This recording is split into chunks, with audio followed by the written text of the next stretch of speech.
Okay, so today we're gonna be polishing this glass on this. I tried to polish the glass that was in it already, but it had some stress fractures. This is a scratched up piece of glass from another watch that's got parts, but it's pretty bad too. I'll go ahead and take it out so you can see.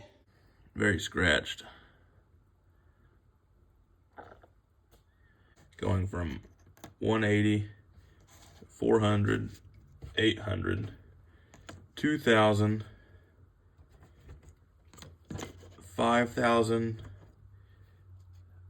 7,000, poly watch, and then a polishing compound on a Dremel to finish it off.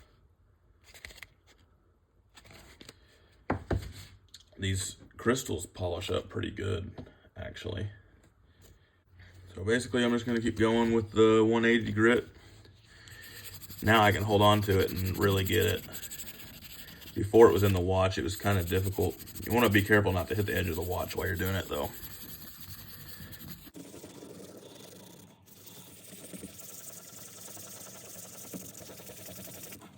Off. 400 grit.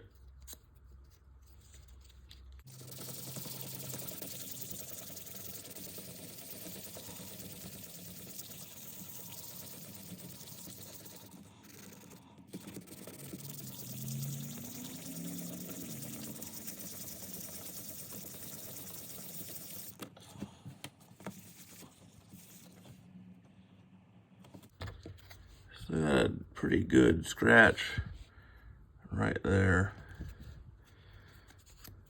So I'm gonna focus on that area.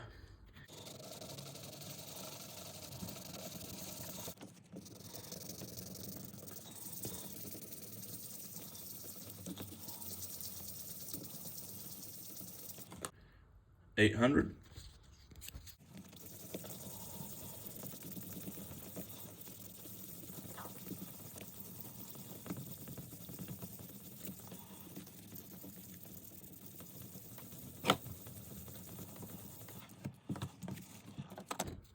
$2,000, 5,000, 7,000. Next thing I'm gonna do is this poly watch here, and I'm just gonna apply a bunch to the surface of the crystal there. Microfiber towel. Tap it around so it's all over, and then rub in a circular motion On the surface that we polished. Yeah, for about a minute probably.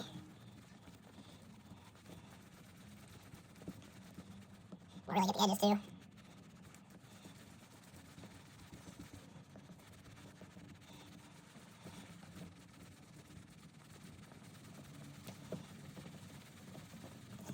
Okay, come in with the side that you haven't touched with poly watch. Gotta wipe it off.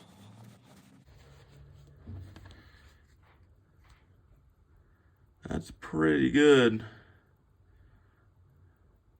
You can see there's still some edging here where I can come in and clean that up with the Dremel.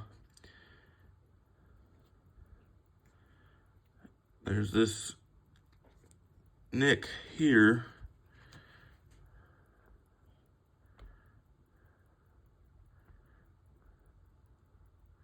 To the 180. Just for this one spot here.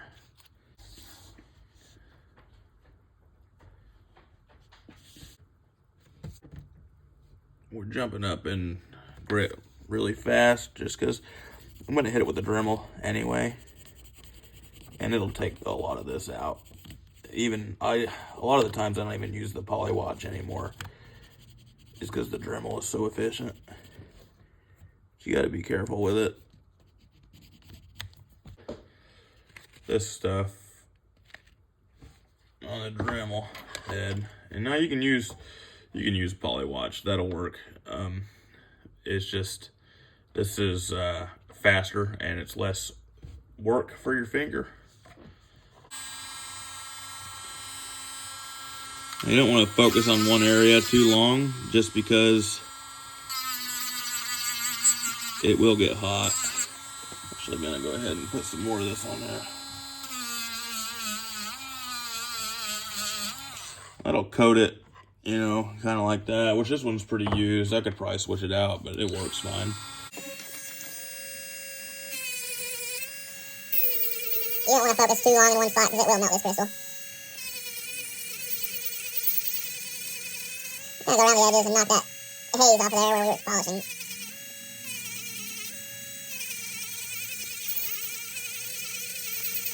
I will go over this with a poly watch after probably. I get done with this. Just try to help with any of the lines that may be left in there. But this does a pretty good job. From just that, let's see.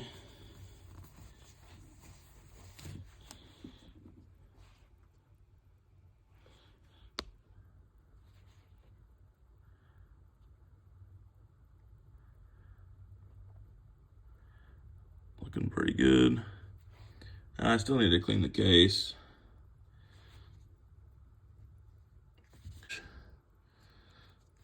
But I'm happy with that for being a old used crystal from the 70s. Now I full service this watch, regulated it. It regulated to like 8 seconds a day. It's been running on my desk for 20 something hours and it is pretty dead on.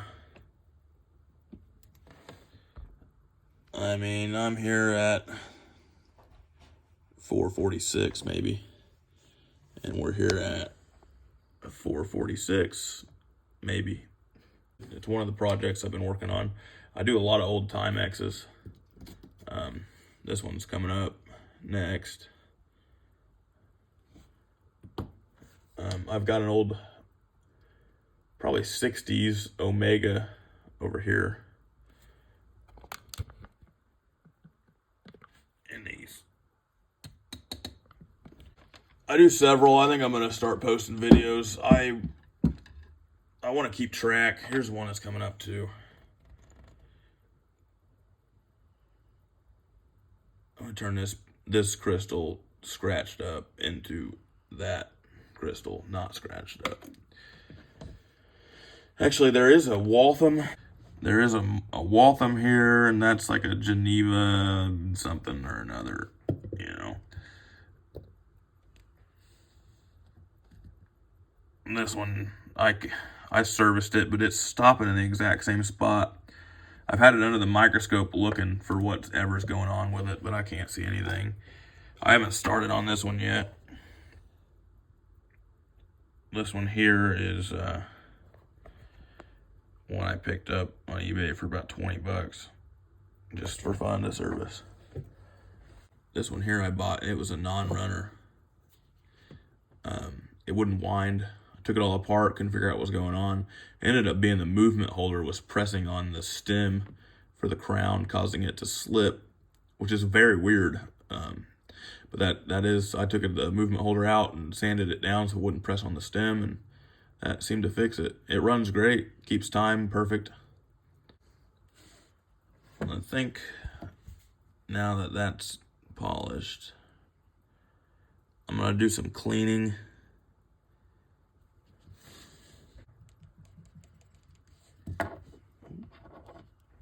Running away. Now this whole watch I've taken all the way apart now. One of its basic components, it's got a movement in it like this, which is one that I broke when I first started watch repair. Just a hobbyist, you know. What are you gonna do?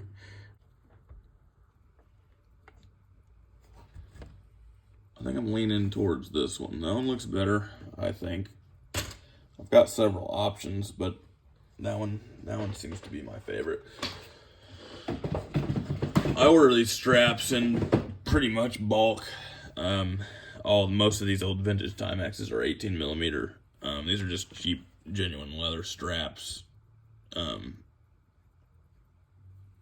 know, just so they come on these most of the time, and I hate these.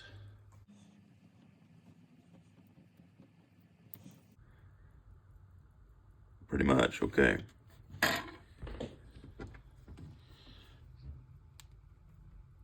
And just slide this into here.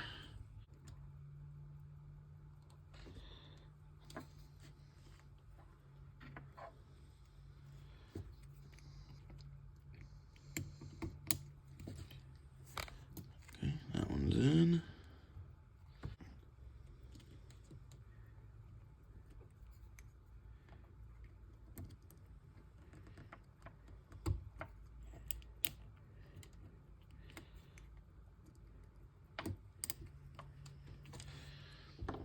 Okay.